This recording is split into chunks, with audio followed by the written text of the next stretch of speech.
আসসালামু আলাইকুম। আবারও চলে আসলাম আপনাদের মাঝে একটি নতুন ভিডিও নিয়ে। আমি আমার এই ভিডিওতে দেখাবো ডিফারেনশিয়াল ফেটে গেলে কিভাবে ঝালাই করতে হয়। এটা হলো ডিফারেনশিয়ালের গিয়ার বক্স অটো গাড়ি। তো দেখতে থাকুন আমার এই ভিডিও। প্রথমে আমি এটাকে ঘষে নিব ভালো করে, কারণ এটা অ্যালুমিনিয়াম। ভালো করে না ঘষে নিলে ঝালাইটা ভালো মতন ধরবে না। তো আমার পুরো ভিডিওটা দেখলে বুঝতে পারবেন আমি এটাকে কিভাবে ঝালাই করি। ঘষা শেষে এখন আমি গ্যাস দিয়ে এটাকে ঝালাই করব। তো এখন বাতি দিয়ে গ্যাস ধরাই দিছি, আর অ্যালুমিনিয়ামের রড নিছি। অ্যালুমিনিয়ামের রড দিয়ে ঝালাই করতে অবশ্য সমস্যা, একটু দেরি হয়।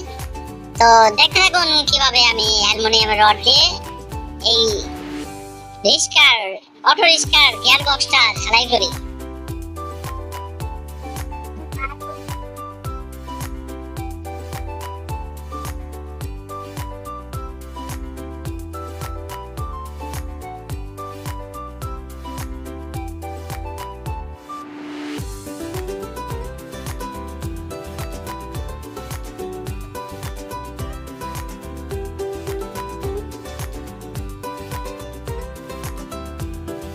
এখন আমার ঝালাই করা শেষ, এখন ফিনিশিং দিচ্ছি। দেখুন আমার কাজটি কেমন হলো। আর আমার কাজটি যদি আপনাদের ভালো লেগে থাকে তাহলে অবশ্যই আমার পেজটাকে ফলো দিয়ে দিবেন।